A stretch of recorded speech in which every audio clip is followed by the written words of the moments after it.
오늘은 하나님의 바램이라고 하는 제목으로 함께 말씀을 나눠보도록 하겠습니다. 본문을 통해 우리를 향한 하나님의 뜻과 마음이 어디에 있으신지 함께 알아가 보는 시간이 되었으면 좋겠습니다. 이스라엘은 그저 주의 말씀에 불순종하는 삶을 살았다, 우상 숭배하는 삶을 살았다라고 우리는 쉽게 단정지어 말을 할 수 있습니다. 그것이 성경이 증언하는 바이기도 합니다. 그렇지만 이스라엘은 참으로 의에 줄이고 목마른 인생을 살아왔다고 보여집니다. 국가의 존망을 앞다투고 있는 중차대한 시기, 오롯이 생존만을 위해 열강들로 둘러싸인 가나안에서 참으로 치열하게 살아왔던 이들이 북이스라엘 사람들이었습니다.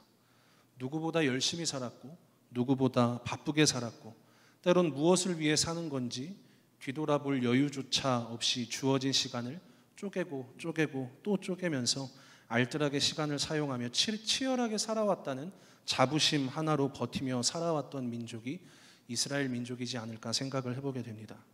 그리고 그들은 나름 종교 생활도 열심히 해왔습니다. 예배도 빠지지 않았고 그에 따른 헌금 생활도 열심히 했습니다. 봉사도 열심히 했다고 그들은 생각해 왔습니다. 그런데 이스라엘의 삶은 오늘을 살아가는 우리의 삶과 크게 다르지 않은 것 같습니다. 만약 나는 우상 숭배하지 않았어, 나는 이스라엘과 같이 그런 삶을 살지 않았다라고 생각 드시는 분들이 있다면 이렇게 이야기하는 저를 그냥 너그러이 이해해 주셨으면 좋겠습니다. 어쨌든 이스라엘은 그렇게 치열하게 살아왔고 열심히 살았고 바쁜 와중에도 신앙생활도 열심히 해왔던 이스라엘에게 호세아 선지자는 책망의 메시지를 전하고 있는 것입니다. 그 메시지는 이스라엘 백성들이 듣기에는 참으로 속이 상하고 인정하고 싶지 않았고 이해할 수 없었을 것입니다. 그래도 내가 그 정도까지는 아닌데 생각하면서 호세아 선지자의 메시지에 대해서 그렇게 편하게 이 메시지를 들었을 거라고 생각하지는 않습니다. 오늘 본문은 어떻게 시작을 하고 있나요? 1절입니다. 이스라엘은 열매 맺는 무성한 포도나무라, 그 열매가 많을수록 재단을 많게 하며 그 땅이 번영할수록 주상을 아름답게 하도다 라고 기록을 하고 있습니다. 호세아 선지자는 이야기합니다. 너희는 무성한 포도나무라. 그들이 어떤 존재인지, 그들이 누구인지 힌트를 주고 있는 것입니다. 이 정도 이야기했으면 알아들었으면 좋겠다라는 것이죠. 그러면서 호세아 선지자가 계속 이야기하길 우리의 표현으로 한다면 이스라엘은 교회도 열심히 다니며 예배도 열심히 참석했고 헌금 생활도 열심히 했다. 교회에서 하는 행사에도 빠짐없이 참석했다. 그런데 이스라엘의 진짜 문제는 두 마음을 품었다라는 것입니다.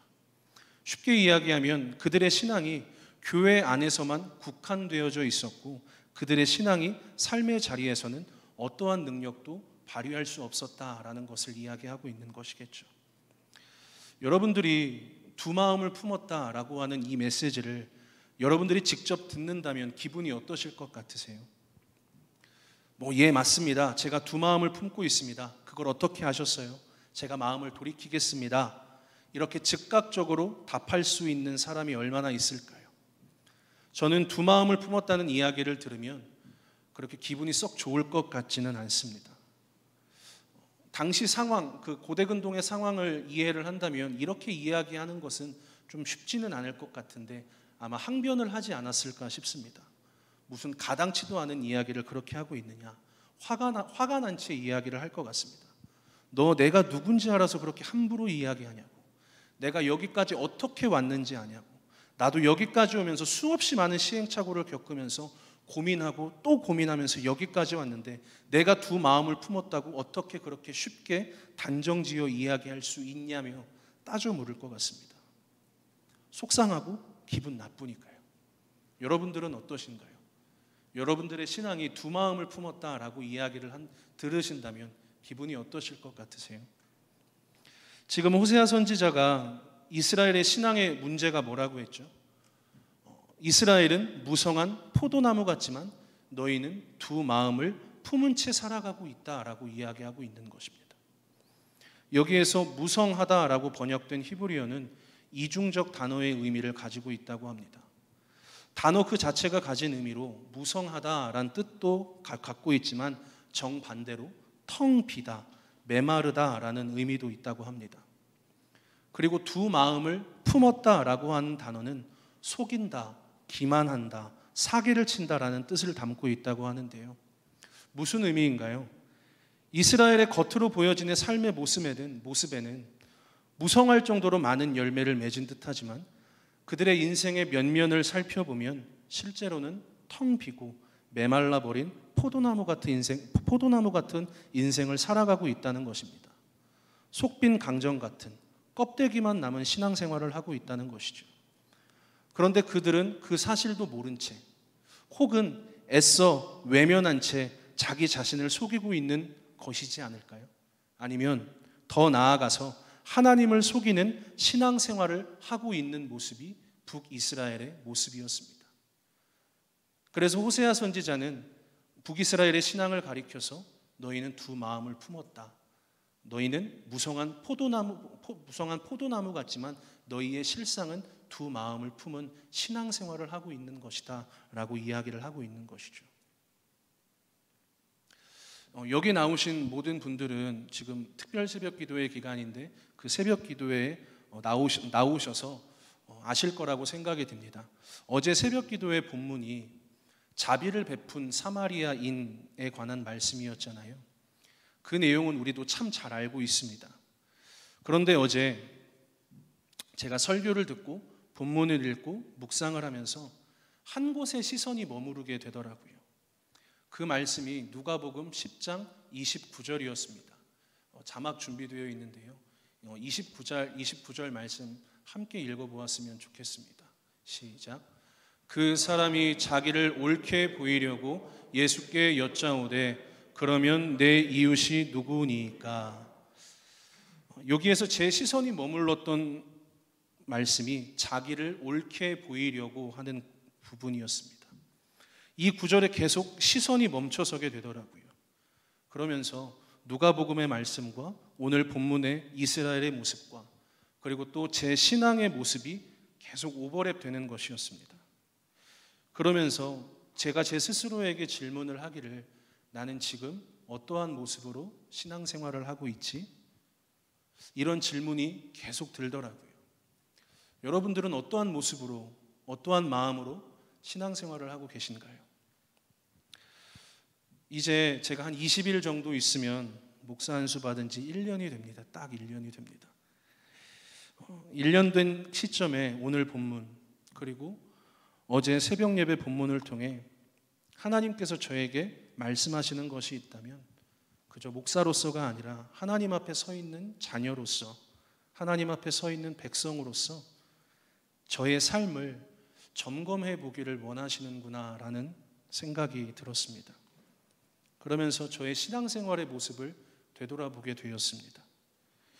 오늘 이스라엘의 신앙의 모습을 빗대어 생각해 보면 나의 신앙생활의 모습은 무성한 듯 보이지만 텅 빈 포도나무로 살아가고 있는 것은 아닌지, 그저 두 마음을 품은 채 살아가고 있는 것은 아닌지, 그저 나를 옳게 보이려고만 하는 종교 생활에 머물러 있는 것은 아닌지, 그것도 모른 채 내 자신을 속이며 살아가고 있는 것은 아닌지 생각해 보게 되었습니다. 오늘 이 시간 예배를 드리는 여러분들의 마음, 여러분들의 신앙생활의 모습은 어떠신가요? 안전하신가요? 예수 그리스도로 충만한 삶을 살아가고 있다라고 자신 있게 이야기할 수 있으신가요? 아니면 마음 한켠이 왠지 아려오고 공허하고 뭔가 허전한 느낌을 안고 살아가고 계신가요? 그리고 내 마음이 만약에 허전하다면, 공허하다고 느껴지고 있다면 그 허전한 공백, 나의 마음 한켠에 있는 허전한 그 공백을 무엇으로 채우면서 하루하루의 삶을 살아가고 계신가요? 그저 타성에 젖은 채 내 자신을 옳게 보이려는 함정에 빠진 채 신앙생활하고 있는 것은 아닌지 점검해 보았으면 좋겠습니다. 이것은 다른 누군가가 해결해 줄 수 있는 문제가 아니라 하나님의 말씀에 빗대어 나의 삶을 점검해 볼 수밖에 없는 문제인 것 같습니다. 여러분들의 신앙의 모습, 삶의 모습을 하나님의 말씀에 다시금 빗대어서 점검해 보았으면 좋겠습니다. 염려 없는 인생, 고민 없는 인생은 없겠지만 그럼에도 우리가 그리스도인이라고 하는 성도라는 타이틀, 그 정체성을 가지고 살아가면서 무엇을 의지하는 삶을 살아가고 있는지, 내 삶의 빈 공간에 나는 무엇을 그토록 채우고 싶어 하는지 점검해 보시면서 호세아 선지자의 이 물음 앞에 진실하고 또 정직하게 묻고 대답해 보는 시간이 되셨으면 좋겠습니다. 왜냐하면 우리는 완전한 신앙인이 아니라 아직도 공사 중인 현재 진행형인 신앙생활을 하고 있기 때문에 하나님 앞에 우리는 끊임없이 질문하지 않을 수 없고 하나님 앞에 나의 신앙생활의 모습을 점검해 보지 않을 수 없다는 것입니다.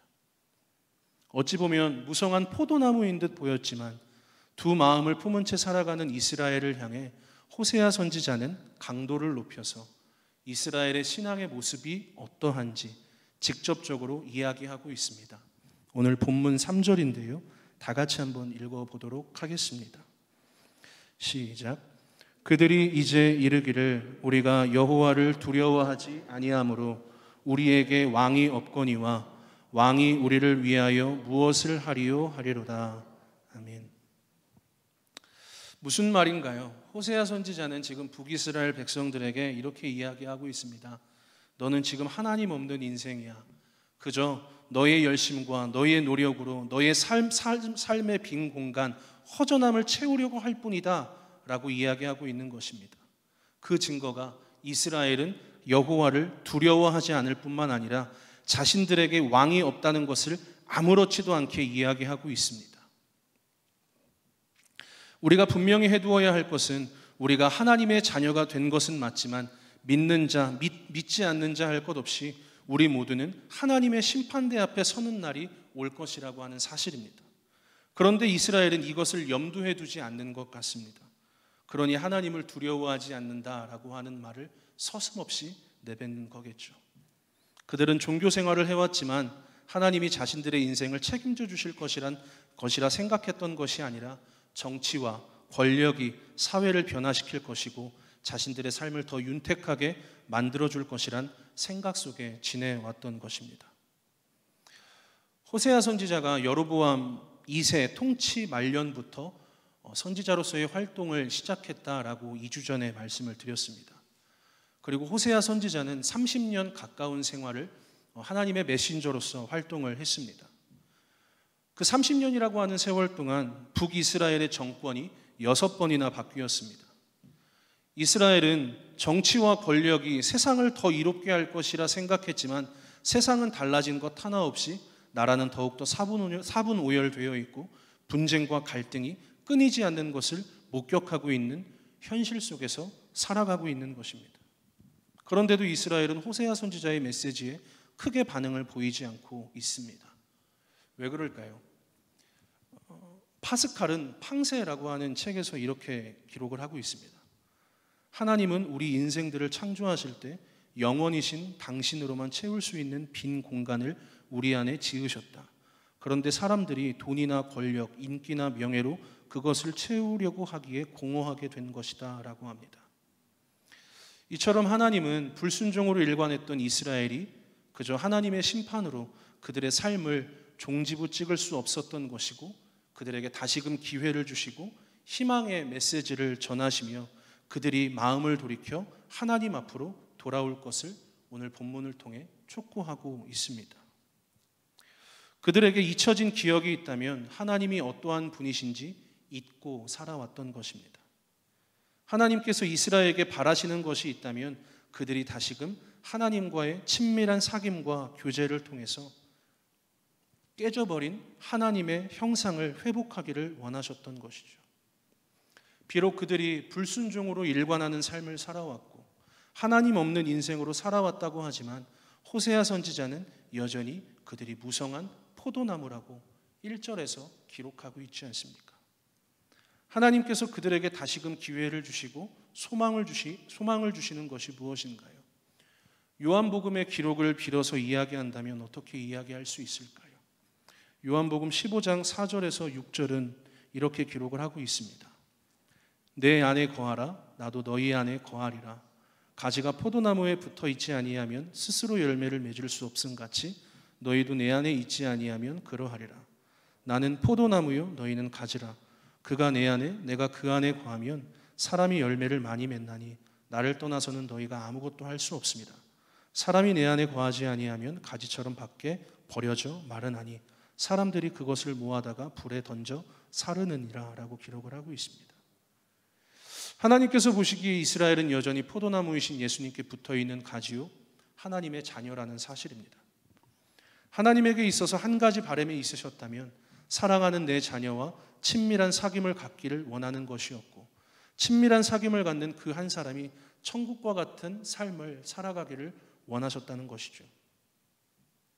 하나님이 기대하고 계시는 것은 정치와 권력과 성공과 돈이 세상을 바꾸는 것이 아니라 예수 그리스도를 신실하게 믿고 하나님의 성품으로 빚어져가는 한 사람을 통해 세상이 변화된다는 것을 보여주고 싶으셨던 것입니다.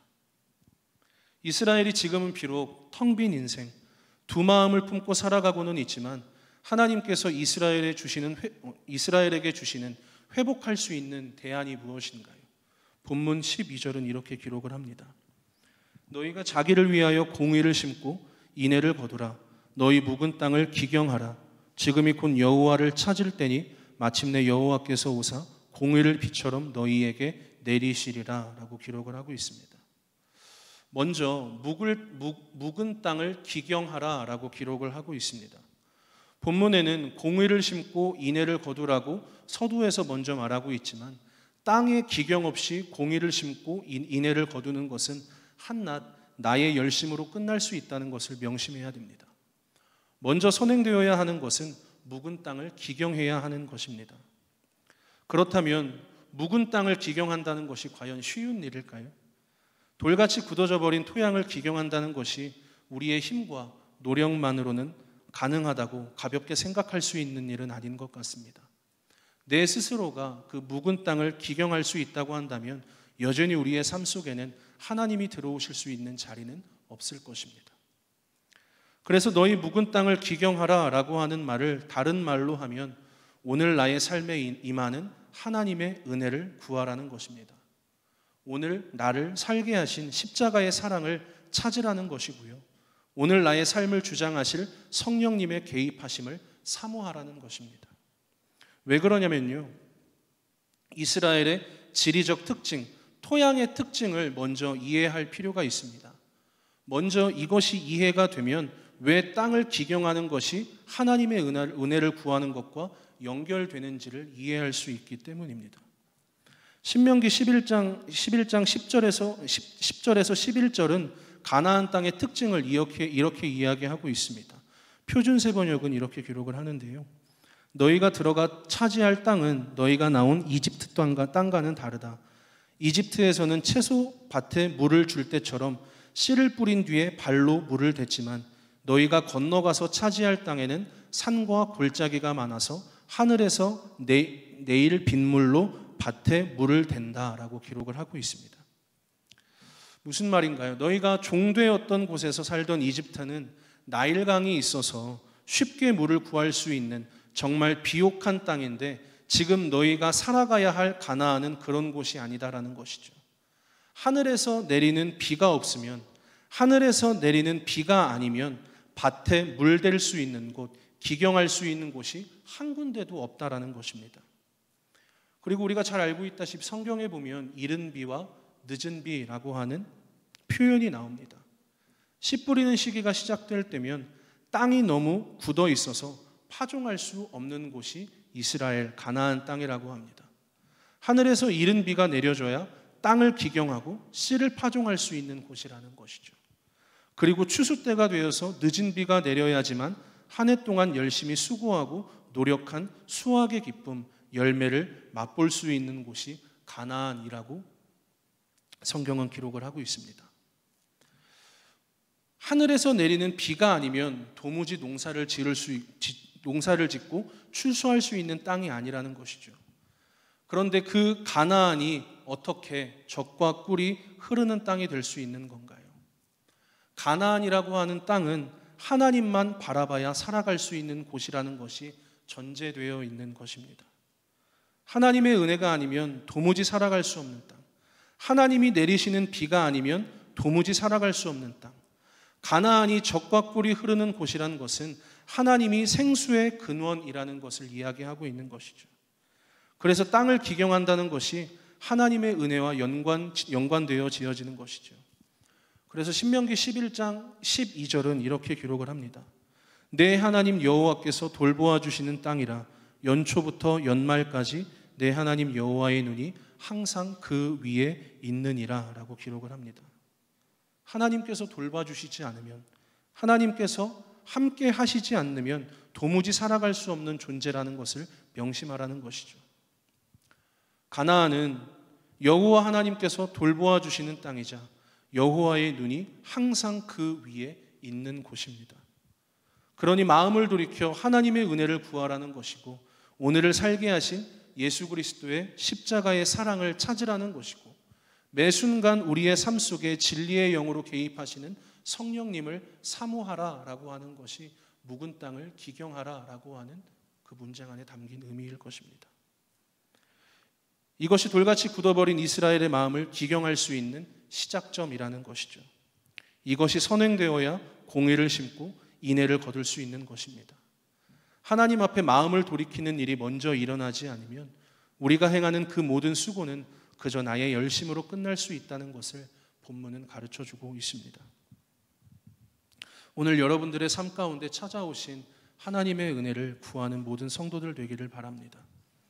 진리의 영으로서 우리의 삶 가운데 늘 동행하기를 원하시는 성령님의 은혜를 사모하는 여러분 되기를 주의 이름으로 간절히 바랍니다. 이처럼 하나님 없는 삶을 살았던 이스라엘은 정치와 또 권력으로, 세상의 자랑과 유행으로 자신의 삶의 빈 공간을 채우고 삶의 변화를 목적했습니다. 어찌 보면 이스라엘의 삶은 우리와 별반 다르지 않을 것입니다. 이제 호세아 선지자를 통해 성도들에게 도전하는 것은 예수 그리스도의 십자가를 통과했다면 신자다운 삶, 공의를 심고 인애를 거두는 삶을 살 것을 촉구하고 있습니다. 그리고 이 모든 것이 다른 누구를 위한 것이 아닌 우리 자신을 위한 것이라고 기록을 하고 있습니다. 오늘 본문 12절 다시 한번 읽어보도록 하겠습니다. 시작. 너희가 자기를 위하여 공의를 심고 인애를 거두라. 너희 묵은 땅을 기경하라. 지금이 곧 여호와를 찾을 때니 마침내 여호와께서 오사 공의를 비처럼 너희에게 내리시리라. 아멘. 그렇다면 공의를 심고 인애를 거둔다는 것이 무슨 의미일까요? 본문을 묵상하고 설교를 준비하다가 예전에 예배가 무엇인지에 대해서 정의 내린 글을 본 적이 있는데요. 예배가 무엇이냐라고 할 때 여러분들은 예배를 무엇이라고 정의를 하실 수 있겠습니까? 제가 굉장히 인상 깊었던 것 중에 하나가 예배의 필요성에 대한 기록이었습니다. 이렇게 기록을 하고 있는데요. 교회에서 모여 드리는 예배를 통해 삶 속에서 드리는 예배가 어떠한 것인지 배우는 것이다 라고 예배의 필요성, 예배를 그렇게 정의하고 있었습니다. 이런 것이죠. 공예배를 통해 하나님의 은혜를 받았으면, 하나님과의 친밀한 사귐을 누렸으면 너희의 삶 속으로 들어가서 숙제해보라는 것이죠. 하나님의 말씀이 내 삶 속에 진짜로 역사하시는지 믿음의 테스트를 해보라는 것입니다. 이 숙제는 자발적이고요, 어떠한 강요도 없습니다. 그런데 하나님의 은혜를 내가 진짜 받았으면 하나님과의 친밀한 사귐이 우리의 삶 속에서 매일같이 이루어진다면 그 숙제는 자연스러운 것이 되겠죠. 이것이 공의를 심고 인애를 거두라는 의미가 아닐까 생각을 해보게 됩니다. 여러분들이 이 믿음의 실험을 해보셨으면 좋겠고 믿음의 숙제를 한번 해보셨으면 좋겠습니다. 청년경찰이라고 하는 영화가 있습니다. 박서준, 강하늘이라고 하는 배우가 나오는 영화인데요. 경찰대학교를 다니는 경찰대생인 두 청년이 휴가를 나왔다가 뜻하지 않은 사건에 휘말리면서 그 사건을 풀어가는 내용입니다. 그 영화에서 굉장히 인상 깊었던 장면 중에 하나가 경찰대학교에서 교관으로부터 범인을 제압하는 호신술을 그들이 배우게 됩니다. 그런데 그 배우는 호신술이 뭔가 어설퍼 보이는 거예요. 그들이 배우는 호신술이 굉장히 어설퍼 보이는 것이었습니다. 그리고 그 수업을 참관하고 듣고 있던 학생들이 표정이 나오는데, 야, 지금 내가 여기서 이걸 왜 배우고 있는 거지? 라고 하는 표정이었습니다.